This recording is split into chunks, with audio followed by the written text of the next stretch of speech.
रामे हरे हरे हरे हरे। हाँ छोटी। तो ठीक है, प्रार्थना करते हैं। ओम अज्ञानतिमिरान्धस्य ज्ञानाञ्जनशलाकया चक्षुरुन्मीलितं येन तस्मै श्रीगुरुवे नमः। श्रीचैतन्यमनोभीष्टं स्थापितं येन भूतले स्वयंरूपकदा मह्यं ददाति स्वपदान्तिकं। वन्देऽहं श्रीगुरो श्रीपदकमलं श्रीगुरून् वैष्णवांश्च श्रीरूपं साग्रजातं सहगं रघुनाथं तं सजीवं साद्वैतं सावधूतं परिजनसहितं कृष्णचैतन्यदेवं श्री राधा कृष्ण पादान सहगण ललिता श्री विशाखान्वितांश्च। हे कृष्णा करुणा सिंधु दीनबंधु जगतपते गोपेश गोपिका कांत राधा कांत नमस्तुते। तप्त कांचन गौरांगी राधे वृंदावनेश्वरी वृषभानुसुते देवी प्रणमामि हरिप्रिये। वाञ्छाकल्पतरुभ्यश्च कृपा सिन्धुभ्य च पतितानां पावनेभ्यो वैष्णवेभ्यो नमो नमः। जय श्री कृष्णा चैतन्य प्रभु नित्यानंदा श्री अद्वैत गदाधर श्रीवासादि गौर भक्तवृंदा। हरे कृष्णा कृष्णा कृष्णा हरे हरे, हरे राम राम राम हरे हरे। नमो विष्णुपदाय कृष्णपृष्ठाय भूतले श्रीमते भक्ति वेदांत स्वामी इति नाम्ने नमस्ते सरस्वती देवे गौरवाणी प्रचार से शून्यवादी पस्तार विष्णुपदाय कृष्णपृष्ठाय।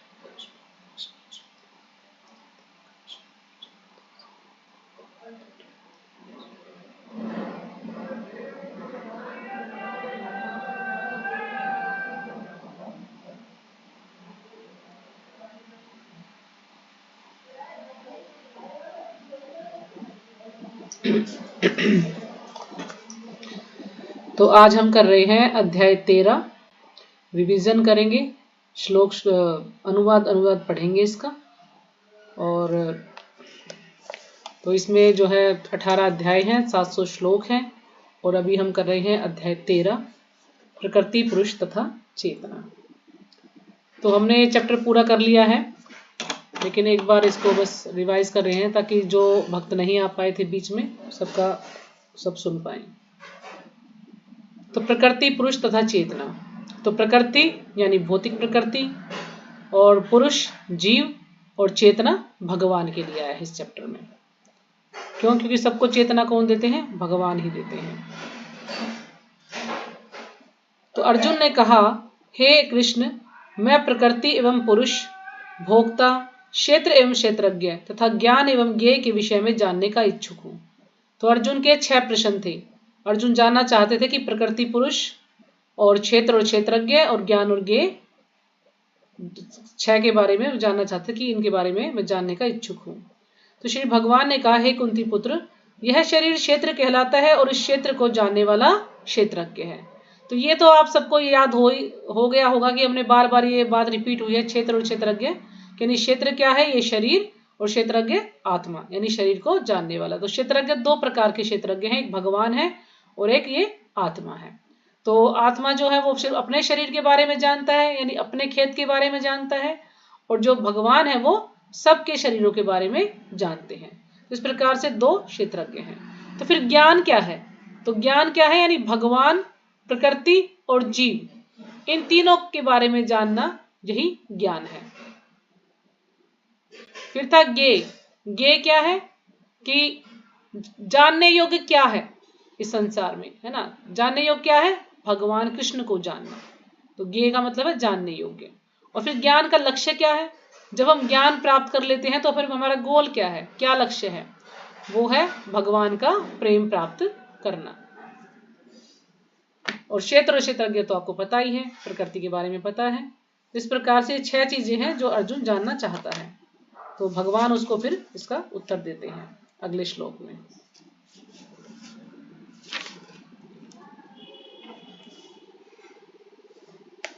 हे भरतवंशी, तुम्हें ज्ञात होना चाहिए कि मैं भी समस्त शरीरों में ज्ञाता भी हूं, और इस शरीर तथा इसके ज्ञाता को जान लेना ज्ञान कहलाता है, ऐसा मेरा मत है।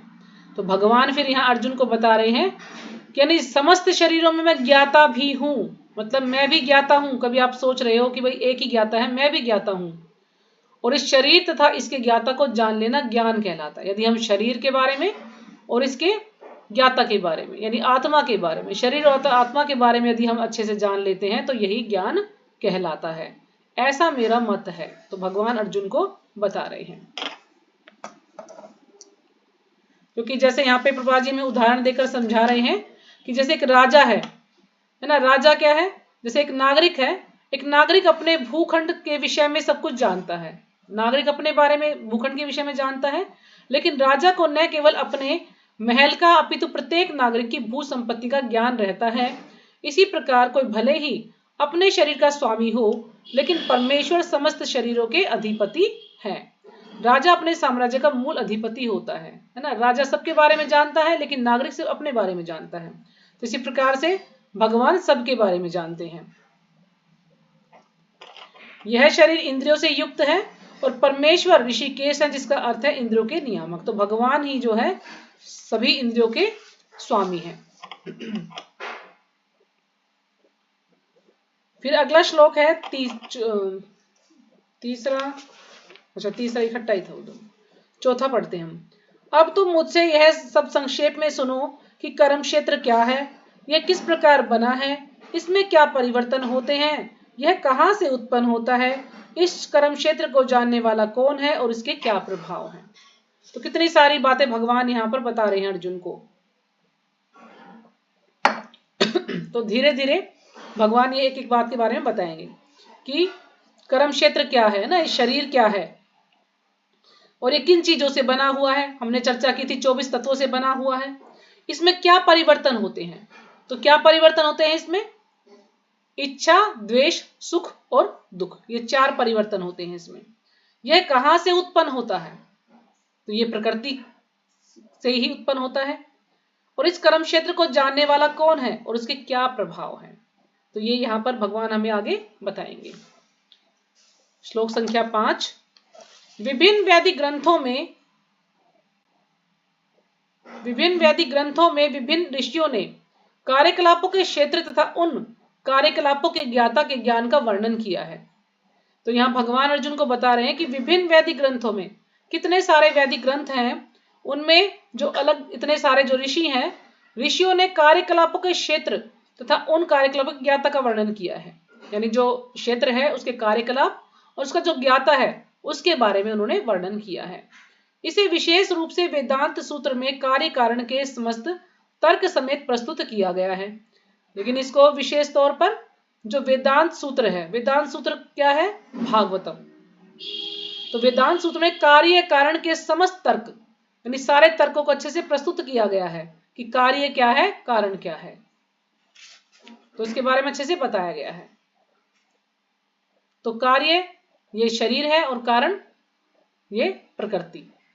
या जैसे कि हमने समझा था कि मिट्टी का घड़ा है, तो मिट्टी का घड़ा क्या है, कार्य, और कारण क्या है, मिट्टी से बना है वो, ये कारण हो गया।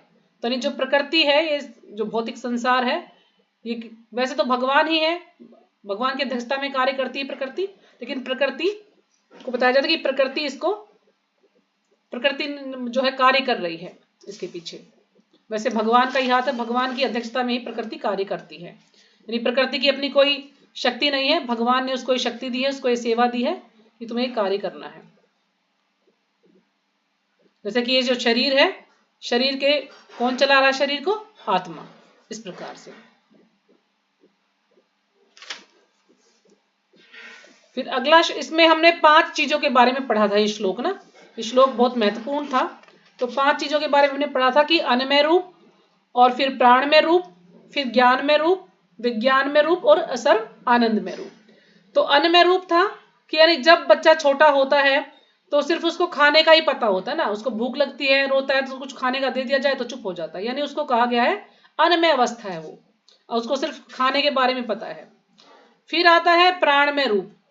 प्राणमय रूप में बच्चा थोड़ा बड़ा होता है, फिर उसको मान लीजिए कोई मारता है तो उसको डर लगता है, उसको पता है कि हाँ तुझे अपना बचाव करना है, तो डरता है कोई उसको मारता है, तो ये होता है प्राणमय रूप, यानी प्राणों की रक्षा करना। फिर है ज्ञान में रूप, यानी फिर उसको थोड़ा थोड़ा ज्ञान हो जाता है ना। क्या ज्ञान हो जाता है कि मैं ये शरीर हूं, नहीं मैं ये आत्मा हूं और शरीर नहीं हूं, मतलब शरीर का, आत्मा का और परमात्मा का ज्ञान उसको पता लग जाता है। फिर आता है विज्ञान में रूप। तो विज्ञान में रूप में क्या होता है कि वो भगवान की भक्ति करने लगता है, तो यह है विज्ञान में रूप। और फिर जब भगवान की भक्ति करता है तो धीरे धीरे फिर वो आनंद में रूप में आ जाता है। जैसे भगवान क्या है, सर्व आनंद में, भगवान हमेशा आनंद में रहते हैं, तो इस प्रकार से जीव भी उस स्थिति में आ जाता है, यानी वो सिर्फ भगवान के चिंतन में ही लगा रहता है सारे दिन। तो इस प्रकार से 5 अवस्थाएं बताई गई हैं, इसको कहा गया है पंचकोश। तो पंचकोश में 5 अवस्थाएं हैं। फिर आप यहां पर बताएंगे भगवान की 24 तत्व कौन से हैं। तो श्लोक संख्या 6 और 7 कि पंच महाभूत, तो 24 तत्व कौन से हैं? पंच महाभूत, पृथ्वी जल अग्नि वायु आकाश, अहंकार, बुद्धि, अव्यक्त, तीनों गुणों की अप्रकट अवस्था। तो अव्यक्त को प्रधान भी कहते हैं, हमने पढ़ा था ना चार्ट में, अव्यक्त को प्रधान भी कहते हैं। प्रधान में क्या होता है कि 3 गुण होते हैं। तो जब 3 गुण ये कुछ कार्य नहीं करते हैं, यानी ये सुप्त अवस्था में होते हैं, तो इसको प्रधान कहा जाता है। लेकिन जब ये प्रधान भगवान इस पर दृष्टिपात करते हैं तो एक्टिवेट होता है, तो फिर ये प्रकृति इसको कहा जाता है। जो तीनों गुण हैं ये भी कार्य करने लगते हैं। तो तीनों गुणों के आधार पर ही तो जीव जो भी कार्य करता है, यानी उसका जो भी पूर्व जन्म होता है उसके अनुसार ही उसको शरीर दिया जाता है। तो भगवान जो दृष्टिपात करते हैं, जो प्रकृति वो एक्टिवेट होती है और फिर जीवों को उसमें स्थापित कर दिया जाता है। तो इस प्रकार से ये इसमें पंच महाभूत हैं, अहंकार, बुद्धि और अव्यक्त, यानी तीनों गुण, या प्रधान भी इसको कह सकते हैं, प्रधान। और 10 इंद्रियां हैं, मन है, 5 इंद्रिय विषय हैं इसके, इच्छा, द्वेष, सुख और दुख, ये क्या है, शरीर के विकार हैं। जीवन के लक्षण तथा धैर्य, इन सब को संक्षेप में कर्म का क्षेत्र तो उसकी अंतःक्रियाएं विकार कहा जाता है। तो फिर देखो यहां पर भगवान ने, प्रभुपाद जी ने हमें समझाया है कि पहले तो पृथ्वी जल अग्नि वायु आकाश, ये 5 महाभूत, फिर अहंकार, बुद्धि तथा तीनों गुणों की अव्यक्त अवस्था। इसके पश्चात 5 ज्ञानेंद्रियां हैं, नेत्र, कान, नाक, जीभ तथा त्वचा। फिर 5 कर्मेंद्रियां हैं, वाणी, पांव, हाथ, गुदा तथा लिंग। और इसके बाद तब इन इंद्रियों के ऊपर मन होता है ना। टोटल 11 इंद्रियां होती हैं हमारी, जो भीतर रहने के कारण अंतः इंद्रिय कहा जा सकता है। इस प्रकार मन समेत कुल 11 इंद्रियां होती हैं। फिर इन इंद्रियों के 5 विषय हैं। 5 विषय हैं गंध, स्वाद, रूप, स्पर्श तथा ध्वनि। इस तरह इन 24 तत्वों का समूह कार्य क्षेत्र कहलाता है। यानी जो शरीर है ये 24 तत्वों से बना हुआ है, और उसके ऊपर 2 तत्व और होते हैं, आत्मा और परमात्मा। तो टोटल 26 तत्व होते हैं। फिर अगला श्लोक है 8वां, 9वां, 10वां और 11वां, 12वां। ये 5 श्लोक इकट्ठे हैं। तो इनमें 20 साधन बताए हैं भगवान ने, है ना, कि जो 20 साधन है, ये 20 गुण हमें जो है विकसित करने हैं, यानी जिनसे हम जो है अच्छे से भक्ति कर पाएंगे। यानी ये जैसे यहाँ पे गिनवा रहे हैं, विनम्रता, यानी विनम्रता सबसे महत्वपूर्ण है, विनम्रता होनी चाहिए, है ना, ये क्या है, एक साधन है। दंभहीनता, दंभहीनता यानी हमें जो है झूठ नहीं बोलना चाहिए, है ना, दिखावा नहीं करना चाहिए। जैसे कुछ लोग दिखावा करते हैं ना, तो वो नहीं करना चाहिए। अहिंसा, हमें जो है किसी को सताना नहीं चाहिए। और सबसे बड़ी अहिंसा क्या है कि हमें सबको भगवान के नाम से जोड़ना चाहिए, भगवान से जोड़ना चाहिए सबको। तो वास्तव में ये अहिंसा है कि हम सबको भगवान से जोड़े, भगवान के बारे में सबको प्रचार करें। सहिष्णुता, यानी हमें सहन शक्ति रखनी चाहिए, सहन करना सीखना चाहिए। सरलता, प्रमाणिक गुरु के पास जाना, और हमें जो प्रमाणिक गुरु हैं उन्हीं से जो है उनके मार्गदर्शन में रहकर ही कार्य करना चाहिए। पवित्रता, पवित्रता होनी चाहिए, अंदर की पवित्रता भी और बाह्य पवित्रता भी, दोनों प्रकार से हमें शुद्ध होना चाहिए। स्थिरता, यानी हमें स्थिर रहना चाहिए। आत्म संयम, हमें अपनी इंद्रियों को पे संयम रखना चाहिए, कंट्रोल करना चाहिए। इंद्रिय तृप्ति के विषयों का परित्याग, जो भी इंद्रिय तृप्ति के जो विषय हैं उनका हमें त्याग करना चाहिए। अहंकार का अभाव, यानी जो हमारा ये झूठा अहंकार है इसे हमें त्याग देना चाहिए। जन्म, मृत्यु, वृद्धावस्था तथा रोग के दोषों की अनुभूति, और जो ये जन्म, मृत्यु, वृद्धावस्था जो रोग है इनसे भी हमें बाहर निकलना चाहिए। वैराग्य, संतान, स्त्री, घर तथा अन्य वस्तुओं की ममता से मुक्ति, अच्छी तथा बुरी घटनाओं के प्रति संभाव, मेरे प्रति निरंतर अनन्य भक्ति। और भगवान कह रहे हैं कि मेरे प्रति निरंतर अनन्य भक्ति, यानी भगवान की अनन्य भक्ति करनी है और किसी की नहीं। और एकांत स्थान में रहने की इच्छा, जन समूह से विलगाव, यानी जो जन समूह है हमें उससे विलगाव रखना है, उससे हमें जो है दूरी बना के रखनी है।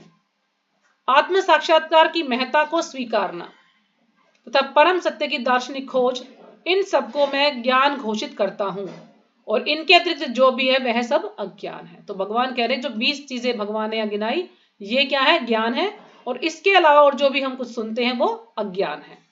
तो जैसे थोड़ा सा हम इसको शॉर्ट में ले सकते हैं, कहां से समझाया जाए।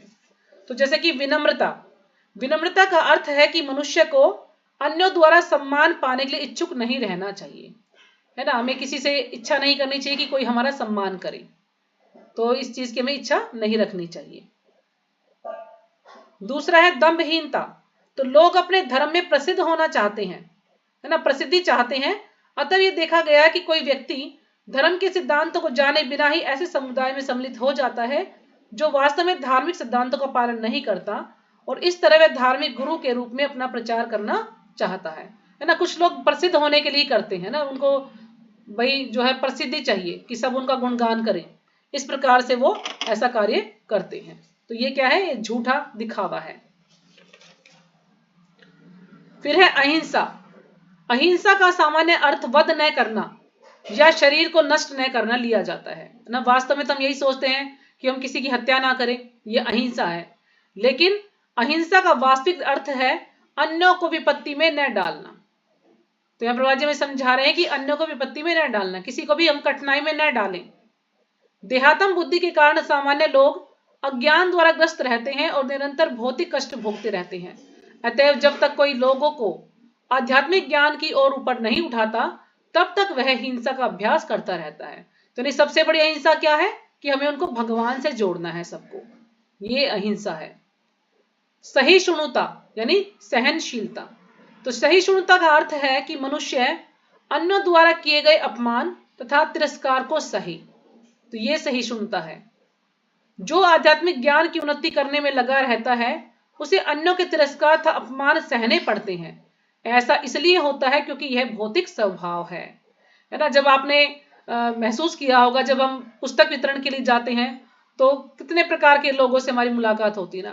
कुछ अच्छा भी कहेंगे, कुछ बुरा भी कहेंगे, कोई अपमान भी करेगा, कोई सम्मान भी करे। तो हमें इस चीज को सहन करना पड़ेगा। क्यों?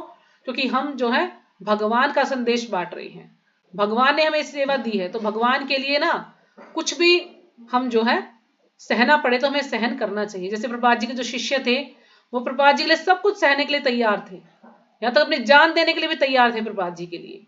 इसलिए हमें भगवान के लिए अगर कोई हमारा अपमान कर भी देता है तो हमें इसको सहन कर लेना चाहिए। सरलता। सरलता का अर्थ है कि बिना किसी कूटनीति के मनुष्य इतना सरल हो कि अपने शत्रु तक से वास्तविक तत्व का उद्घाटन कर सके।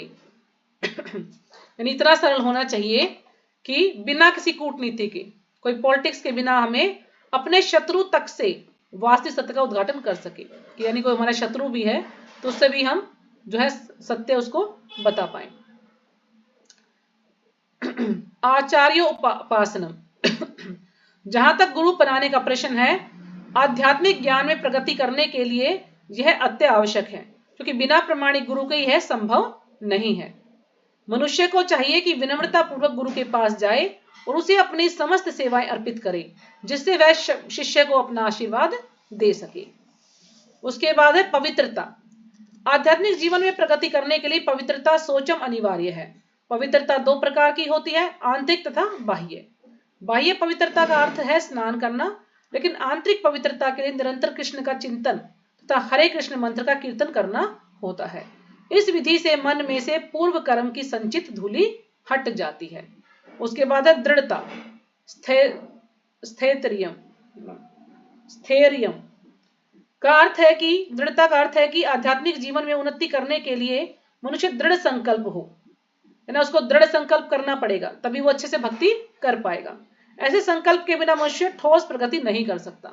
यानी हमें दृढ़ संकल्प होना चाहिए ताकि हम अच्छे से भक्ति कर पाए। और ये हम दृढ़ संकल्प नहीं होंगे तो हम भक्ति नहीं कर पाएंगे, कभी करेंगे कभी नहीं करेंगे, बस इसी में लगे रहेंगे। तो नहीं, अडिग रहना चाहिए हमें। आत्म संयम यानी आत्म विनिग्रह का अर्थ है कि आध्यात्मिक उन्नति के पथ पर जो भी बाधक हो उसे स्वीकार न करना। मनुष्य को इसका अभ्यस्त बनकर ऐसी किसी भी वस्तु को त्याग देना चाहिए जो आध्यात्मिक उन्नति के पथ के प्रतिकूल हो। यह असली वैराग्य है। तो यानी जो भी हमारी भक्ति में कोई अड़चन आती है, जिस चीज से, हमें उस चीज को त्याग देना चाहिए, और जो हमारी भक्ति के अनुकूल हो उसको ही हमें अपनाना चाहिए।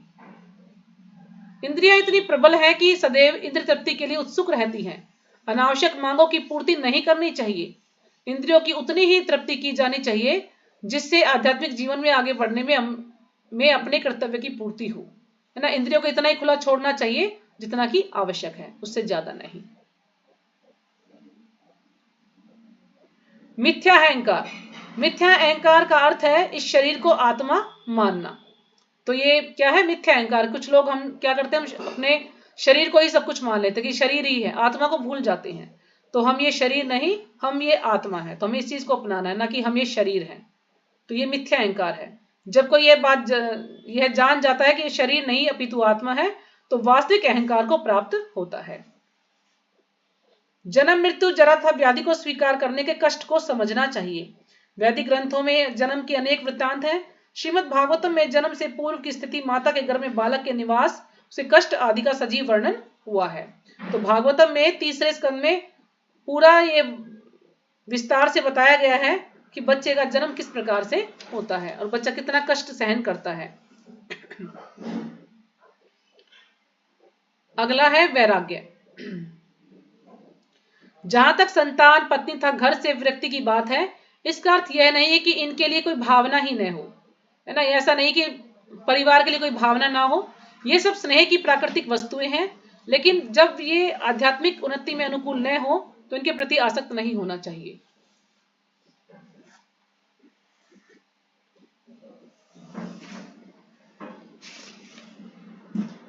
अगला है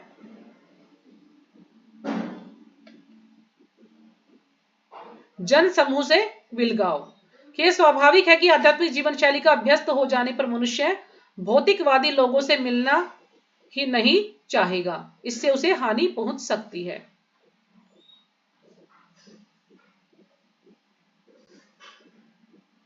विनम्रता से लेकर भगवत साक्षात्कार तक की विधि भूमि से चलकर ऊपरी मंजिल तक पहुंचने के लिए सीढ़ी के समान है। इस सीढ़ी में कुछ ऐसे लोग हैं जो अभी पहली सीढ़ी पर हैं, कुछ दूसरी पर और कुछ तीसरी पर, किंतु जब तक मनुष्य ऊपरी मंजिल पर नहीं पहुंच जाता, जो कि कृष्ण का ज्ञान है, तब तक वह ज्ञान की निम्नतर अवस्था में ही रहता है। तो यानी सबकी अलग अलग सीढ़ियां हैं। तो हमें प्रयास करना चाहिए कि हम भगवान का प्रेम प्राप्त कर पाए, हम जो है लिफ्ट से जाएं, है ना। भक्ति योग में लगे हम, ना कि अष्टांग योग करें या फिर ज्ञान योग करें, हठ योग करें। हमें सीधा भक्ति योग में लगना है। वो क्या है, लिफ्ट के द्वारा हमें जाना है, भगवान की भक्ति करनी है। अगला श्लोक है 13वां। अब मैं तुम्हें ज्ञेय के विषय में बतलाऊंगा, जिसे जानकर तुम नित्य ब्रह्म का आस्वादन कर सकोगे। यह ब्रह्म या आत्मा जो अनादि है और मेरे अधीन है, इस भौतिक जगत के कार्य कारण से परे स्थित है। तो भगवान यहाँ पर बता रहे हैं कि मैं तुम्हें ज्ञेय के विषय में बताऊंगा, और जिसे जानकर तुम नित्य ब्रह्म का आस्वादन करोगे। यानी तुम क्या है, अब ये तुम्हें पता लग जाएगा तुम ये क्या हो, तुम ये आत्मा हो, शरीर नहीं हो, और तुम ब्रह्म या आत्मा जो अनादि है। ये क्या है, अनादि यानी हमेशा से ही है, ये पता नहीं कब इसकी डेट ऑफ बर्थ है, और मेरे अधीन है। तो ब्रह्म जो है प्रकृति को भी कहा गया है और आत्मा को भी कहा गया है। तो ये जो भी जीव है या जो प्रकृति है भगवान के अधीन है, इस भौतिक जगत के कार्य कारण से परे स्थित है। तो यानी जो जीव है ये भौतिक कार्य कारण से परे स्थित है। यानी जीव की सृष्टि नहीं होती है, सृष्टि होती है ये जो 24 तत्व हैं, यानी प्रकृति को गर्भस्थ किया जाता है, उसमें 24 तत्वों की उत्पत्ति होती है, और ब्रह्मा जी जो है उनसे लेकर शरीर तैयार करते हैं, और शरीर तैयार करने के बाद जो जीव के जैसे कर्म होते हैं उसके अनुसार उनको उस शरीर में डाल दिया जाता है। तो जीव यानी कार्य कारण से परे है, क्योंकि उनकी सृष्टि नहीं होती, उनकी सृष्टि पहले से हो चुकी है। आगे बढ़ते हैं। उनके हाथ, पांव, आंखें, सिर तथा मुंह तथा उनके कान सर्वत्र हैं। इस प्रकार परमात्मा सभी वस्तुओं में व्याप्त होकर अवस्थित हैं। तो फिर भगवान बता रहे हैं कि उनके हाथ, पैर, आंखें, सिर सब जगह है, पूरे ब्रह्मांड में कहीं कोई ऐसा स्थान नहीं है जहां भगवान नहीं देख पाएंगे। सब जगह भगवान के हाथ, पैर, आंख, सिर, मुंह है। इस प्रकार परमात्मा सभी वस्तुओं में व्याप्त होकर अवस्थित है। भगवान हर वस्तुओं में है। जैसे यहाँ पर सूर्य का उदाहरण दिया था प्रभुपाद जी ने कि जिस प्रकार सूर्य अपनी अनंत रश्मियों को विकीर्ण करके स्थित है, उसी प्रकार परमात्मा या भगवान भी है ना। जैसे सूर्य अपनी इतनी सारी जो किरणें हैं उनको उनमें स्थित है, यानी इतने जब सूर्य निकलता है तो सब जगह प्रकाश फैल जाता है सूर्य का, है ना। तो इसी प्रकार से भगवान भी है। जब भगवान का जो है तेज है, उसी के कारण से सब कुछ जो है प्रकाशित है, यानी भगवान भी सब जगह है। जैसे सूर्य का प्रकाश सब जगह है, दिखने में सूर्य एक ही है लेकिन पूरे ब्रह्मांड में उसका प्रकाश है। परमात्मा समस्त इंद्रियों के मूल स्रोत हैं, फिर भी वे इंद्रियों से रहित हैं। वे समस्त जीवों के पालनकर्ता होकर भी अनासक्त हैं। अब जितने भी इंद्रियां हैं, सबकी इंद्रियां हैं, सबके स्रोत कौन है? भगवान है। भगवान से ही सबको सब कुछ मिल रहा है, लेकिन फिर भी वे इंद्रियों से रहित हैं, यानी भगवान जो है उनमें आसक्त नहीं होते। तो इसलिए भगवान को इंद्रियों से रहित बताया गया है। ऐसा नहीं कि भगवान के अंदर इंद्रियां नहीं है, नहीं, भगवान इन चीज से परे हैं, भगवान इन चीजों में आसक्त नहीं होते हैं। वे समस्त जीवों के पालन करता होकर भी अनासक्त हैं, जितने भी जीव हैं सबका पालन भगवान ही करते हैं, लेकिन फिर भी वो उसमें लिप्त नहीं होते, उनसे आसक्त नहीं होते, अनासक्त हैं भगवान। वे प्रकृति के गुणों से परे हैं, फिर भी वे भौतिक प्रकृति के समान, भौतिक प्रकृति के समस्त गुणों के स्वामी हैं। तो यानी जो प्रकृति के जो 3 गुण हैं, भगवान उनसे अलग हैं, भगवान उनसे प्रभावित नहीं होते हैं, लेकिन फिर भी भौतिक प्रकृति के समस्त गुणों के स्वामी हैं। तो जो भौतिक प्रकृति 3 गुणों से बनी हुई है, तो उसके स्वामी कौन है? कृष्ण भगवान। परम सत्य जड़ तथा जंगम समस्त जीवों के बाहर तथा भीतर स्थित है। जो परम सत्य है, जड़ तथा जंगम यानी जो चलने वाली वस्तुएं हैं, यानी जीव है या जो ना चलने वाले, जैसे कि पेड़ पौधे पहाड़ नहीं चलते हैं, तो उनके सबके बाहर और भीतर भगवान स्थित हैं। सूक्ष्म होने के कारण वे भौतिक इंद्रियों के द्वारा जानने या देखने से परे हैं, है ना। भगवान इतने सूक्ष्म है कि हम उनको अपनी जो भौतिक इंद्रियां हैं उनसे नहीं देख सकते, क्योंकि जो हमारी भौतिक इंद्रियां वो क्या है? जड़ है, चमड़े की आंखें हैं हमारी, हम उनसे नहीं देख सकते। जब दिव्य दृष्टि हमें मिलेगी तो हम उनको देख पाएंगे भगवान को, क्योंकि भगवान को अधोक्षज भी कहा गया है। अधोक्षज का अर्थ है यानी जो कि हमारी इंद्रियों से परे हैं। यद्यपि वे अत्यंत दूर रहते हैं, किंतु हम सबों के निकट भी हैं। अब भगवान हमारे हमसे बहुत ज्यादा दूर भी है ना। भगवान अपने धाम में भी निवास करते हैं, लेकिन हम सबों के निकट भी हैं भगवान, क्योंकि भगवान हमारे हृदय में परमात्मा रूप में विराजमान है। तो भगवान हमारे पास भी हैं और भगवान हमसे दूर भी हैं। यद्यपि परमात्मा समस्त जीवों के मध्य विभाजित प्रतीत होता है, लेकिन वह कभी विभाजित नहीं है, है ना। ऐसा लग सकता है कि परमात्मा जो है विभाजित है, क्योंकि परमात्मा सब जगह पर है, लेकिन परमात्मा विभाजित कभी नहीं होते। वो अपना विस्तार करते हैं, जितने भी जीव हैं उन सब में अपना विस्तार करते हैं, तो लेकिन वो विभाजित नहीं है भगवान।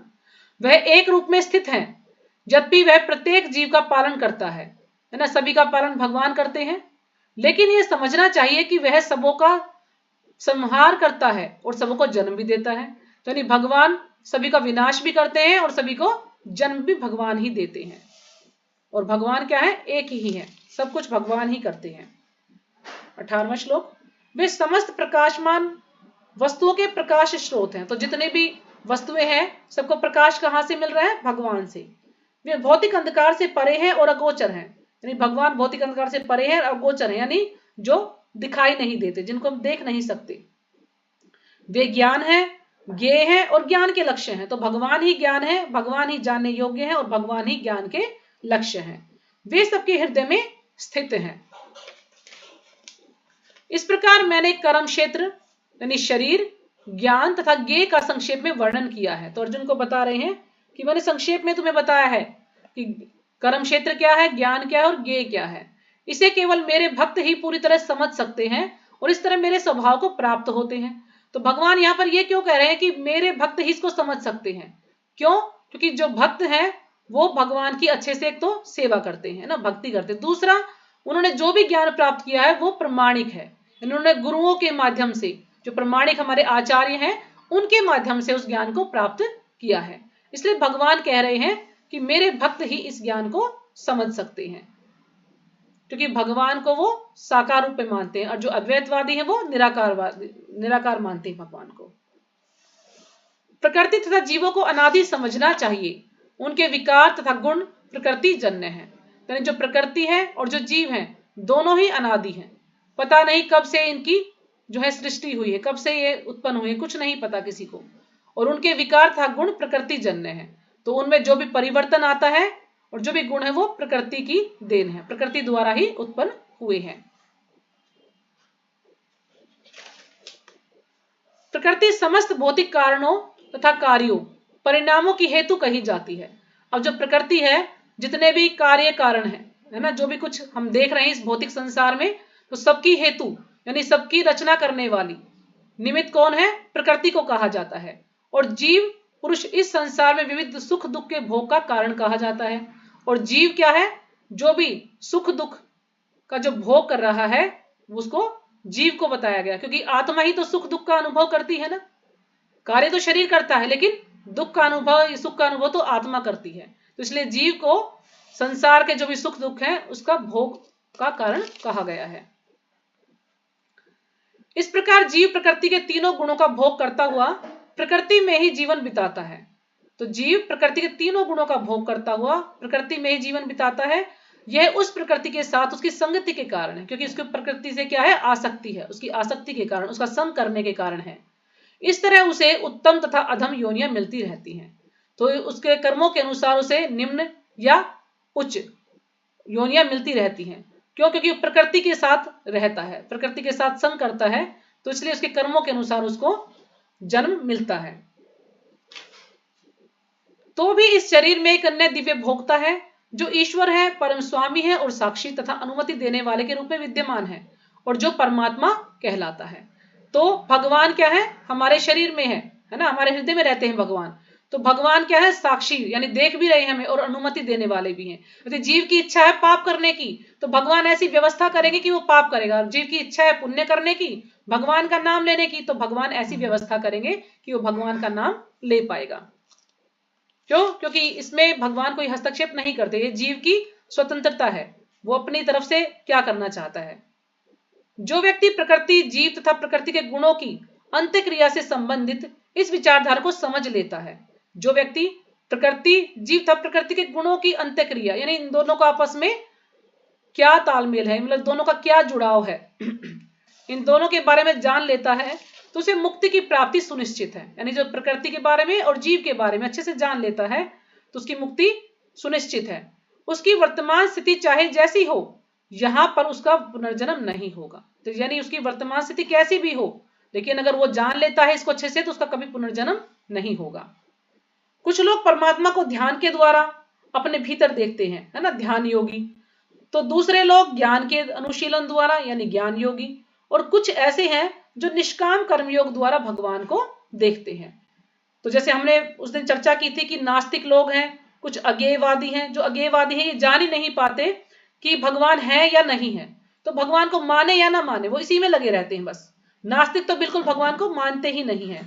और संशयवादी, उनको भी थोड़ा थोड़ा संशय रहता है कि हाँ पता नहीं भगवान है या ये बात सही है नहीं, मतलब कुछ ना कुछ उनको संदेह रहता है। ऐसे होते हैं ये। जो आत्मदर्शी है वो क्या है? भक्त है भगवान के, जो कि भगवान को अच्छे से जानते हैं। और दार्शनिक भी जैसे ज्ञान योगी हैं ऐसे ही होते हैं, जो कि अच्छे से शास्त्रों का ज्ञान करते हैं, ज्ञान के द्वारा यानी समझने का प्रयास करते हैं। निष्काम कर्म योगी, यानी जो भी कर्म करते हैं निष्काम भाव से, कोई स्वार्थ नहीं होता उनका। तो इस प्रकार से भगवान ने इतने लोगों के बारे में प्रभा जी ने हमें समझाया आसान भाषा में। ऐसे भी लोग हैं जो यद्यपि आध्यात्मिक ज्ञान से अवगत नहीं होते, पर अन्यों से परम पुरुष के विषय में सुनकर उनकी पूजा करने लगते हैं। अब कुछ लोग ऐसे हैं जिनको ज्यादा ज्ञान नहीं होता, लेकिन फिर भी किसी से सुनकर वो भगवान की पूजा करने लगते हैं, है ना। कुछ लोग ऐसे होते हैं जिनको अच्छे से ज्ञान नहीं होता, लेकिन फिर भी उनको भगवान पर विश्वास होता है, श्रद्धा होती है, तो भगवान का नाम लेते हैं। तो ये लोग इस प्रकार के हैं, यानी उनमें श्रद्धा होती है, भगवान का नाम लेना चाहते हैं, चाहे उन्हें पूरा ज्ञान भी नहीं है। ये लोग भी प्रामाणिक पुरुषों से श्रवण करने की मनोवृत्ति होने के कारण जन्म तथा मृत्यु के पथ को पार कर जाते हैं। यदि हम प्रामाणिक पुरुषों से सुनते हैं, प्रामाणिक भक्तों से सुनते हैं, तो फिर वो लोग भी जन्म मृत्यु के चक्र को पार कर जाते हैं, चाहे उन्हें कोई ज्यादा ज्ञान भी नहीं है, लेकिन बस उनकी श्रद्धा है, अच्छे से सुनते हैं और भगवान की पूजा करते हैं। हे भरतवंशियों में श्रेष्ठ, यह जान लो कि चर तथा अचर जो भी तुम्हें अस्तित्व में दिख रहा है वह कर्म क्षेत्र तथा क्षेत्र के ज्ञाता का संयोग मात्र है। तो यानी अर्जुन को बता रहे हैं कि तुम ये जानो, चर तथा अचर जो भी तुम्हें अस्तित्व दिख रहा है, यानी तुम्हें जो भी जीव दिख रहे हैं, चाहे वो चर हैं या अचर हैं, वह कर्म क्षेत्र क्षेत्र के ज्ञाता का संयोग मात्र है। यानी शरीर का और आत्मा का दोनों के मेल से ही, दोनों के संयोग से ही ये सब उत्पन्न हुआ है, या प्रकृति और जीव के संयोग से ही ये उत्पन्न हुआ है। तो इसको दोनों तरह से समझ सकते हैं। जो परमात्मा को समस्त शरीरों में आत्मा के साथ देखता है और जो यह समझता है कि इस नश्वर शरीर के भीतर न तो आत्मा न ही परमात्मा कभी भी विनष्ट होता है, वही वास्तव में देखता है। तो यानी जिसको ये पता है कि प्रत्येक जीव के अंदर आत्मा और परमात्मा है दोनों, और वो कभी विनष्ट नहीं होते, तो वास्तव में ऐसा व्यक्ति ही सही मतलब सत्य में असलियत में देखता है, वास्तव में देखता है। देखते सब है, लेकिन जिसको पूरा ज्ञान है आत्मा और परमात्मा का कि कभी विनष्ट नहीं होते हैं सबके शरीरों में, तो वो ही असलियत में देखता है। जो व्यक्ति परमात्मा को सर्वत्र तब प्रत्येक जीव में समान रूप से वर्तमान देखता है, वह अपने मन के द्वारा अपने आप को भ्रष्ट नहीं करता, है ना। जो परमात्मा को सर्वत्र देखता है, प्रत्येक जीव में समान रूप से देखता है ना, समान रूप से उपस्थित देखता है, कि यानी जो भी जीव है, चाहे कुत्ता है, बिल्ली है, अपने कर्मों के अनुसार उसको ऐसा शरीर प्राप्त हो गया है, लेकिन भगवान जो है सबके शरीर में विराजमान है परमात्मा रूप में। तो इसलिए हमें सबके साथ समान व्यवहार करना चाहिए। समान व्यवहार का अर्थ ये नहीं है कि कुत्ता बिल्ली हम उसे गले लगा लें, हमें उन्हें कोई कष्ट नहीं पहुंचाना है, हमारी वजह से किसी को कोई हानि ना पहुंचे, बस हमें इस चीज का ध्यान रखना है कि हमें किसी चीज से बचना है कि हम उनको कोई भी हानि ना पहुंचाएं, और उनसे कोई घृणा ना करें कि अरे कुत्ता है, बिल्ली है, उनसे कोई घृणा नहीं करनी चाहिए। क्यों? क्योंकि सभी क्या है, सभी भगवान के अंश हैं, अपने कर्मों के अनुसार उन्हें इस प्रकार का शरीर प्राप्त हुआ है।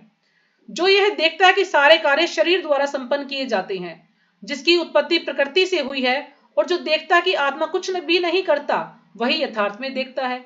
अब जिसको ये ज्ञान है कि जो भी कार्य सब शरीर द्वारा ही संपन्न किए जाते हैं, है ना, और जिसकी उत्पत्ति प्रकृति से हुई है, प्रकृति के अनुसार ही जो इसकी उत्पत्ति हुई है, तो और जिसको जो देखता कि आत्मा कुछ भी नहीं करता, वास्तव में वही देखता है, क्योंकि आत्मा कुछ नहीं करता, आत्मा सिर्फ इच्छा करता है।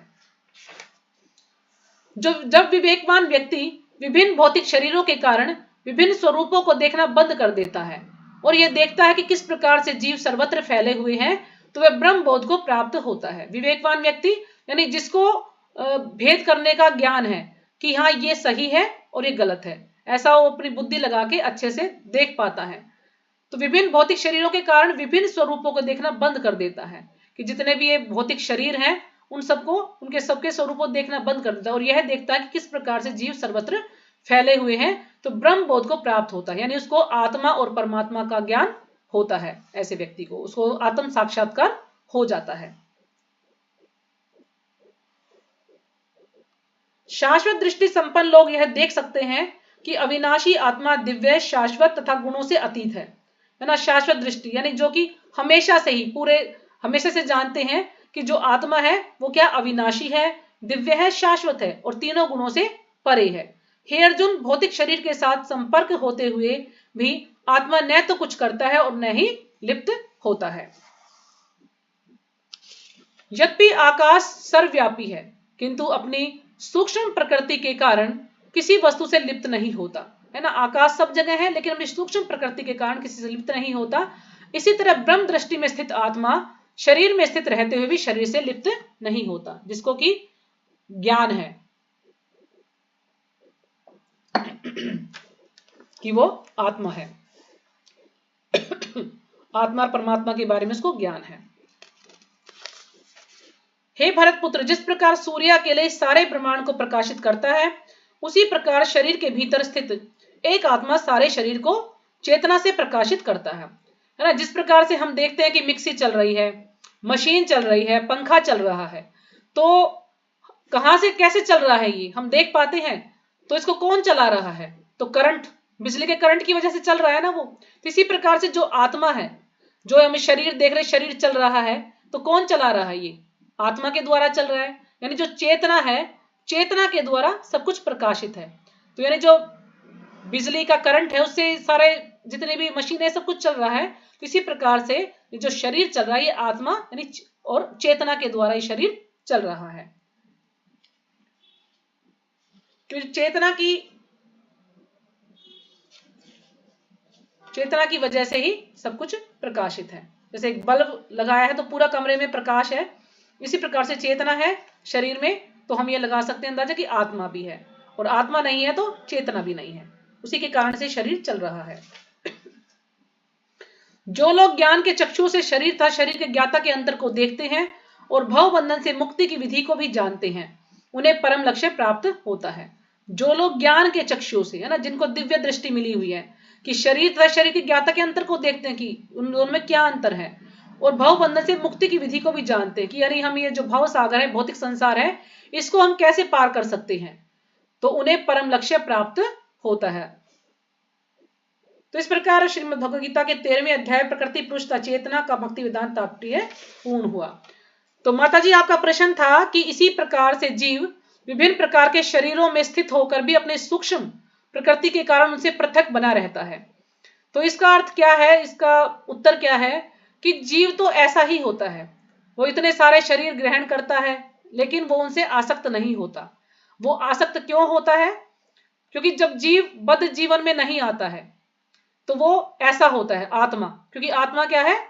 आत्मा दिव्य होती है, आत्मा आध्यात्मिक होती है, तो वो किसी से आसक्त नहीं होती। लेकिन जब इस भौतिक संसार में वो जीव आ जाता है, जैसे बच्चे का जन्म होता है तो सब उसको गोद में ले लेते हैं ना, सब उसको लाड करने लगते हैं, प्यार करने लगते हैं। तो इस कारण से जो भगवान से जो भी वो प्रार्थना करके आता है, गर्भ में जो प्रार्थना करता है भगवान से कि मैं जो है भगवान आपका नाम लूंगा, बस मुझे अब यहाँ से मुक्त कर दीजिए किसी तरह से, लेकिन जैसे ही भौतिक संसार में आता है माया उसको दबोच लेती है, और उसके कारण उसकी जो चेतना, जो कि शुद्ध चेतना थी, वो दूषित हो जाती है। तो दूषित चेतना के कारण वो अपने शरीर से आसक्त होता है। जैसे हमने कई बार सुना है कि जब किसी की मृत्यु होती है तो कहते हैं कि उस जिसकी मृत्यु हुई है तो उसको एकदम से हमें नीचे लिटा देना चाहिए, नहीं तो क्या होता है कि जो आत्मा है दोबारा से उसमें प्रवेश करने की कोशिश करती है, यानी उसको अपने शरीर से आसक्ति होती। किस कारण से आसक्ति होती है? दूषित चेतना के कारण। लेकिन जैसे ही उसकी चेतना जब शुद्ध होती है तो उसको उन शरीर से कोई भी आसक्ति नहीं होती। जैसे कि हमने चित्रकेतु महाराज का उदाहरण लिया था कि उनका जब पुत्र मर गया था, उसको बुलाया गया तो उसने मना कर दिया, कितने सारे माता पिता है मेरे, तो इतने सारे मैं जन्म ले चुका, मैं किस किस के पास जाऊं? क्यों? क्योंकि वो उसकी चेतना शुद्ध है, और जिसकी चेतना दूषित है वो आसक्ति रखता है। कोई भी मरना नहीं चाहता, क्यों? क्योंकि हम सब दूषित चेतना है हमारी। अभी अगर किसी को कोई बूढ़ा व्यक्ति को कहोगे कि तो भाई तुम्हारी मृत्यु आने वाली है, तो हाँ हाँ मैं नहीं मरने वाला, भी मैं मरना नहीं चाहता, मैं और जीना चाहता हूं। तो ये दूषित चेतना के कारण। तो सारा खेल चेतना का है। मैंने प्रभु जी से बात की, सच्चिपति प्रभु से, उन्होंने मुझे बताया, कई श्लोक बताए, तो सारे में आखिर में यही निष्कर्ष निकला कि चेतना का ही खेल है सारा। चेतना ही अगर शुद्ध है तो सारे कार्य सही है, चेतना दूषित है तो सारे कार्य ऐसे ही होते हैं। तो इसी प्रकार से फिर अगला इसमें था कि आत्मा न तो कुछ करता है और न ही लिप्त होता है।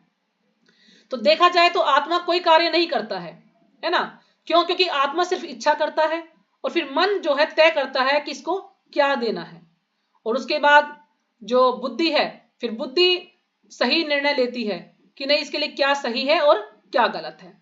फिर वो जब निर्णय ले लेती तो फिर शरीर को बोलते हैं, शरीर फिर कार्य करता है। शरीर जड़ है, शरीर की अपनी कोई इच्छा नहीं होती है, बस उसको कहा गया तो कार्य कर रहा है। तो देखने में हमें लगता है कि शरीर कार्य कर रहा है, शरीर को चोट लगी है तो शरीर को दुख हो रहा है ना, लेकिन शरीर को दुख नहीं होता। अगर शरीर को दुख होता तो जब उसको जलाया जाता है मृत्यु के बाद, तो क्या शरीर आवाज करता है, चिल्लाता है कि मुझे क्यों जला रहे हो तुम? शरीर कभी आवाज नहीं करता। अनुभव कौन करता है? आत्मा ही अनुभव करती है। दुख सुख आत्मा अनुभव करती है, क्योंकि आत्मा कोई कार्य नहीं करती, आत्मा सिर्फ इच्छा करती है, लेकिन दुख और सुख का अनुभव आत्मा ही करती है। जब इंसान की मृत्यु होती है तो उसको यमराज ले जाते हैं अपना कर्मों के अनुसार। यदि भक्त है तो वो भगवान के धाम जाता है, उसको यमराज लेने नहीं आते, उसको भगवान के विष्णु दूत लेने के लिए आते हैं। लेकिन जो नास्तिक है, जो पापी व्यक्ति है, उसको यमदूत लेने के लिए आते हैं। तो फिर उसने जो भी कर्म किया है, भोग तो आत्मा ही करी, क्योंकि आत्मा ने भोग किया है। अब हमारी इच्छा है कि हम भक्ति करें या हम पाप करें, या हमें भगवान का प्रसाद खाना है या हमें पिज्जा बर्गर खाना है बिना भोग लगाए, है ना। हम बाहर जाते हैं तो एकदम से हम आकर्षित होते हैं, अरे ये चीज तो बड़ी अच्छी, चलो आज गोलगप्पे खाए जाएं। होता है ना, बाजार में जाते हैं जब माताएं, गोलगप्पे जरूर खाते हैं, चाहे और कुछ ना खाएं लेकिन गोलगप्पे का मन करता है। तो इससे पता लगता है कि हमारी चेतना कितनी शुद्ध है। और एक ऐसे होते कि आप उनको कितना भी बोलो वो कुछ नहीं खाएंगे, नहीं हम तो भगवान का प्रसाद ही खाएंगे। तो इस प्रकार से भोग तो आत्मा ही करती है, वो कार्य नहीं करती है, कार्य तो शरीर करता है लेकिन भोग आत्मा ही लेती है ना, आनंद तो आत्मा ही लेती है। जैसे मैंने एग्जांपल दिया था आपको कि आत्मा को मान लीजिए पिज्जा खाना है, किसी व्यक्ति को पिज्जा खाना है, वो होटल में जाता है, तो वहां पर जो कुक है, अब कुक का इसमें एग्जाम्पल दिया गया कि माया देवी है, और जो मैनेजर है वो है यानी भगवान है। तो उसने कहा कि भाई मुझे पिज्जा चाहिए या मुझे डोसा चाहिए, तो जो प्रकृति देवी है यानी जो कि कुक है वो बना देती है। इसमें मैनेजर उसको बोलता है कि ठीक है बना दो, वो बना देगी, तो व्यक्ति उसको खाएगा, तो उसका परिणाम कौन भुगतेगा, फिर उसका बिल कौन अदा करेगा, वो कस्टमर ही करेगा जिसने कि डोसा खाया है। और भगवान उसमें कुछ नहीं कहेंगे, भगवान ने प्रकृति को बोला। तो इसलिए जब जीव कोई इच्छा करता है, हमारी जो भी इच्छा होती है, तो प्रकृति उसमें सहायता करती है, यानी प्रकृति उसकी व्यवस्था कर देती है कि हाँ इस जीव को ये चाहिए तो ठीक है ये लो। और उसको शक्ति किसने दी है, भगवान ने शक्ति दी है उसको। अपनी इच्छा से प्रकृति कुछ नहीं कर सकती, लेकिन भगवान की अध्यक्षता में कार्य करती है। तो प्रकृति ही सब चीजों की व्यवस्था करती है जीव के लिए, जो भी जीव की इच्छा होती है। लेकिन उसका परिणाम फिर किसको भुगतना पड़ता है, जीव को ही भुगतना पड़ता है। तो जब उसकी मृत्यु होती है तो फिर उसको यमराज ले जाते, वो यमदूत लेके जाते हैं, विष्णु दूत लेके जाते हैं। उसके कर्मों के अनुसार यदि वो पापी व्यक्ति है तो उसको अतिवाहक शरीर दिया जाता है, जिसमें मन बुद्धि अहंकार और आत्मा, ये चार चीजें होती हैं, उनसे एक अतिवाहक शरीर बनाया जाता है, वो उसको दिया जाता है। और उसके कारण जो भी उसके सुख दुख हैं वो उसको झेलने पड़ते हैं, जो भी यातनाएं उसको भुगतनी पड़ती हैं। और वो ऐसा शरीर है उसको कितनी भी यातनाएं दो उसकी कभी मृत्यु नहीं होती है ना, बस वो दुख सहन करता है लेकिन वो मरता नहीं है, ऐसा शरीर उसको दिया जाता है। तो यानी भोग तो आत्मा ही करती है, चाहे सुख हो चाहे दुख हो।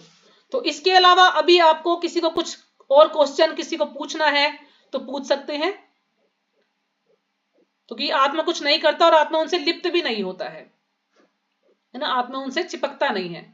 यह है एक शुद्ध चेतना की बात। लेकिन जब चेतना दूषित हो जाती है तो वो आसक्त भी हो जाता है उनसे, और वो सारे कार्य भी अपनी चेतना के अनुसार गलत कार्य भी करता है। लेकिन यदि हम अपनी इंद्रियों को भगवान की सेवा में लगाए रखेंगे, तो प्रभुपाद जी कहते हैं कि यदि हमारी इंद्रियां, अभी हम जो भगवान की भक्ति कर रहे हैं, चाहे हम कोई कम कर रहा है कोई ज्यादा कर रहा है, और मान लीजिए हम यहाँ पर कथा सुन रहे हैं, तो जब हम कथा भी सुन रहे हैं भगवान की, या भगवान के नामों का जप कर रहे हैं, या किसी से विचार विमर्श कर रहे हैं, तो उसी दिन से कहते हैं हमारी मुक्ति की गिनती शुरू हो जाती है। ये नहीं कि हम इस भौतिक संसार में ही जो है लगे रहेंगे, हम जो भक्ति कर रहे हैं उससे हमारी चेतना धीरे धीरे शुद्ध हो रही है, और जब बिल्कुल शुद्ध हो जाएगी तो फिर हम भगवान के धाम जा पाएंगे। तो ये सब आपने सबने महसूस किया होगा कि आपकी चेतना कितनी शुद्ध हो रही है, सबको अनुभव होगा इस चीज का।